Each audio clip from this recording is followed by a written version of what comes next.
to hear it. But you'll see some ideas that you say, oh yeah, we should have thought of that, or that's something we can incorporate. And we're going to take these to the wall level so you can, you'll have it as a gallery so you can get more ideas from it. So fire away. So our Miami's mutual agreement is the Pathway of Hope program, the Health Resource Center, and then education. When we talk about education, we're talking about we would like to do a culinary arts program, as well as we're already doing a large music program that runs year round. And so that's our that shared measures. The Pathway of Hope already has the SSOM, is that right? Yeah. Okay. And then the health resource, the shared measurement is the HRC monthly report that we do, and we're working on that one. And then we need to work on a plan for the music program. So, mutually reinforcing activities. Our feeding program is going to help with all of this. Our continuing services and our worship services. And then continued communications. We need to work on that one a lot. We want to put together a communication plan. We're going to start working on our yearly calendar and then build relationships with the media. That's it. And the last one, our backbone, is our advisory board, and we want to start an echelon program for the Salvation Army young professionals. Thank you, young professionals. Don't go away. What questions do you have? Maybe something you can't read or something Royce said that you want a little more info about? And one thing I became aware of is... Question right here. Oh, I'm sorry. Are you going to be the first one with the young professionals? Do any other chapters have that? In the Salvation Army? Yeah. Yes, there's chapters all over the United States. So, They have a program. Yeah.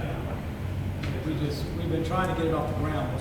Yeah. I'm not. I imagine it's going to be very useful. So what I'm hearing from what you reported is a little more work on the communication piece. That's where you're feeling a little more. So you feel pretty good about agenda. Feel good about our agenda, yes. Okay, yeah.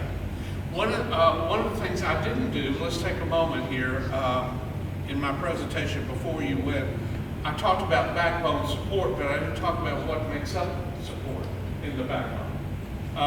We're talking about, and I said initially there was an organization, and now we realize it may take several organizations and be a more network support. I'm talking about financial. Someone has to run the monies, keep the books. Someone has to make decisions about allocations and and even about communications. And so it's all the stuff that it takes to deliver this to the community and keep it in front of the community. That can be development, donor development, and on and on. That's what I mean by backbone support. What the world. Yeah, okay, yeah, good. Well, see if I just said something more twisted to would help. Have you finished yet? All right, let's go. Mine's all on the little sheet. I tell you what, So you don't need to write your procedure. both of you can make your presentations at the same time because they're no, go right ahead. Well, of course, when we were thinking about all the aspects of what is collaborative, we were looking, yes, at our donors and supporters, our volunteers, our staff, our clients, the whole thing. So how do we, and we were a little bit more broad in our mutual agenda. One we do know is our homelessness.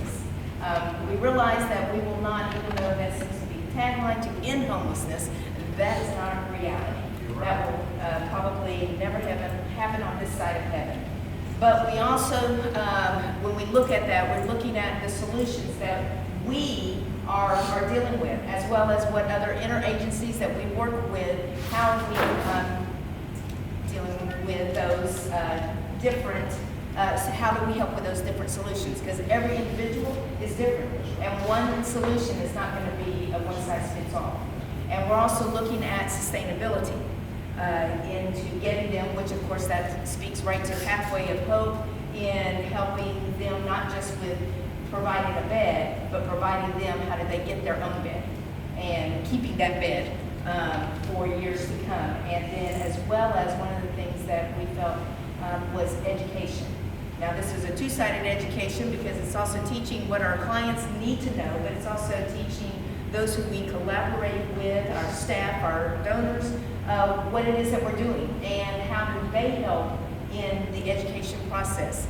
I know in a couple of our places we've had a trauma care education for both, not just our clients, but also for our staff, for our donors and volunteers who came because they didn't know what they were dealing with or how to deal with it, and understanding when someone's giving financially why we were doing it. And so that's just one of those things. Shared measurement, of course, percentages of success. We know that we look at, for all of those, whether it's our client or whether it's our donor, whether it's volunteers, they want to see the outcomes of what's taking place. And so we want to be able, we know that they need that. And direct services, the percentages of what we're doing in our services, knowing that we do have one of those great, lowest overhead costs. And those who work with us, they like seeing that. Also, one of the things that we've seen because of, I think, our good stewardship in the Salvation Army, and especially speaking locally, our good stewardship has moved to increased support. And because they see it, that shows that measurement, and they want to see that, and that gives our clients more available help to them. Mutually reinforcing activities. One of the things that they have been doing, but I know Lily has said that this is something we want to do better, is data sharing. So that when a client comes to us and they move on to something else, they're not having to start zero in another place. But they are able to build upon what they started in one place, whether it's coming from us to them or from them coming to us, so that we can help them instead of always feeling like they're going back, 2 steps forward, 1 step back, that kind of thing, but continually moving forward. Our pathway of hope with our very different reinforcement things such as getting ahead and different projects and different programs that we offer that help to support those areas. And also bringing in collaborative help. These are things that we're thinking about in the future more because Lily began to just name off every single different collaboration that we have, whether it was DMV coming in for IDs or different things, or the mental health of Broward, just different agencies that we work with. But how can we bring them even more so, even together, so that not only do we know that we're working with them, but they know that we're working, someone else knows that we're working with them, and how can that benefit us? And then another, disciplinary teams, being able to know, and not meaning,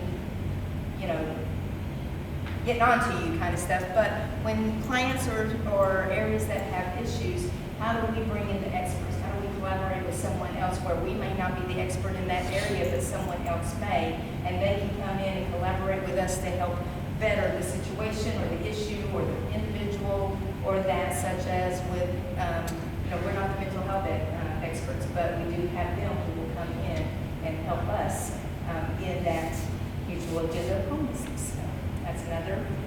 Continuous communication. We look at making sure that we are sharing our accomplishments and challenges,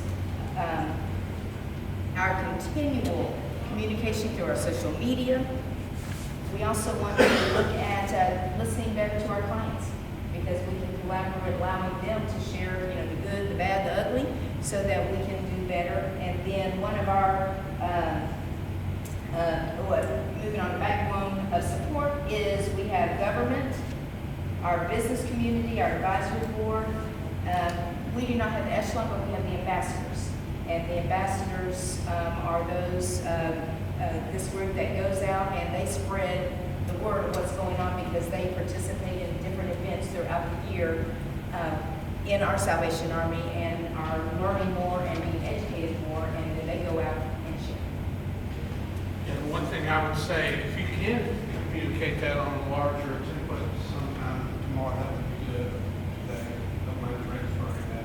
You'll have it. I would be more than happy to. And again, I'm talking here about operate, not just, yeah, we think that's a good idea. You know, people are for it. This is operational stuff.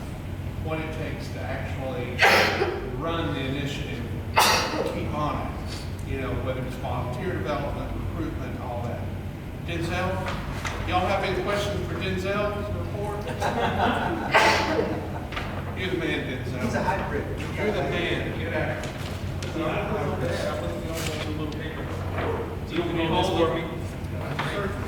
You don't have to hold it up. I'd be Just happy. look at it. Oh yeah, I'd be happy to hold. All right, so when we were going through this, we really wanted to kind of pinpoint a specific program to really hone in on. And what we were kind of thinking about when it comes to our core, well, my core is what do we do well? My Heritage Manager challenged me with that. What do you do well? And then immediately we thought about the arts. We do the arts well. And how can we expand that from being an internal thing that we do to being an impact to our entire community? And the way that we can do that is attaching it to its education. The arts is already automatically attached to education, but how do we further do that? And so we saw it as the mutual agenda being an educational opportunity and to move beyond poverty into self-sustainability through using the arts and identify feeder programs and systems for our arts programs. And when I talk about arts programs, we're talking about like a music conservatory of sorts, whereas when I'm thinking personally, I'm a product of the Salvation Army's music programs. Through the Salvation Army's music programs, I was able to go to school, I learned instruments, became proficient at that, and I was able to go to college for that, which my family would definitely not have been able to afford. And I know because of my story, it works. It works. So using that as a motivator to even gain support with local community initiatives. So with the shared measurements, we have, of course, progress report mandates, progress-driven incentives for the participants, scholastic and arts scholarship opportunities. This is how we're judging how the program is doing, because if they're learning, becoming proficient at an instrument or at podcasting or at whatever it may be that they may be learning there, then the scholastic scholarships and art scholarships should follow. And job placement in real world, and just becoming just active members of the community that they're in. Mutual reinforcing activities, community engagement and performances. This is to draw in people. This is how they see and this is how we tell our story. The use of community facilities. So everything is not at our facilities. We're not always asking everyone to come to the Salvation Army to hear us, but we're using the community and we're using their parks, their recreational facilities to put our programs on display. Continuous communication.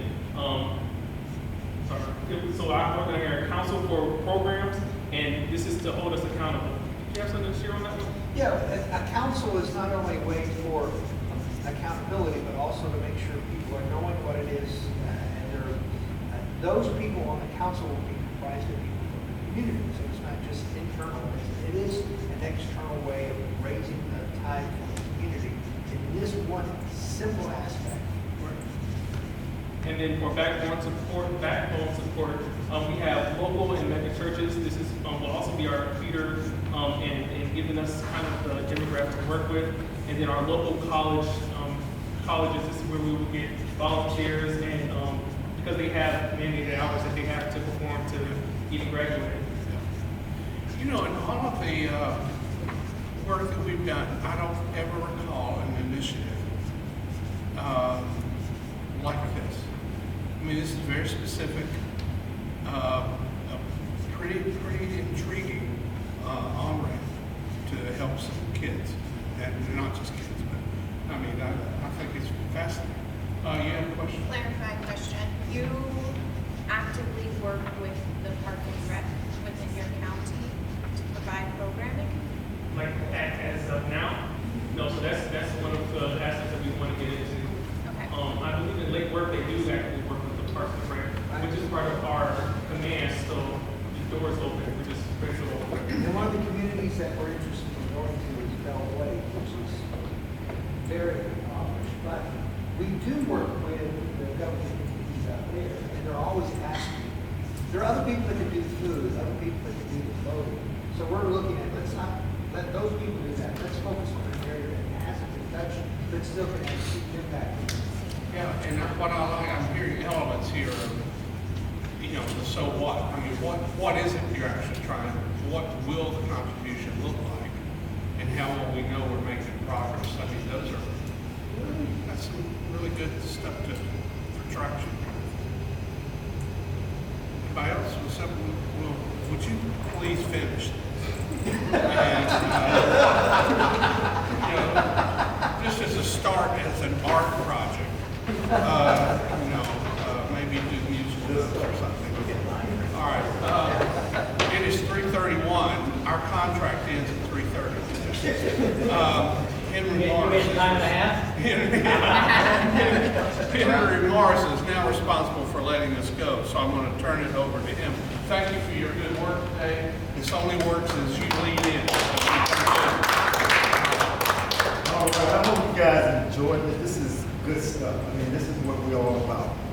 And this one thing I love about this is because it allows us to collaborate and partners with other people to get the job done. And one thing I learned that, I'm sure many of you learned that, you know, all communities are not the same.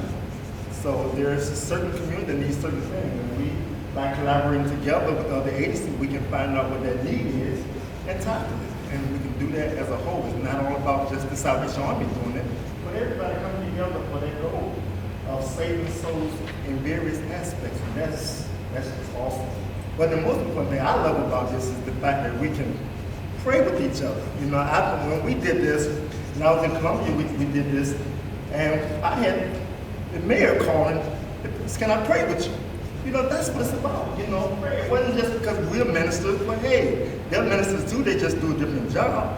And they come together and they pray, and it's coming together to meet the needs of the community. That's what it's all about.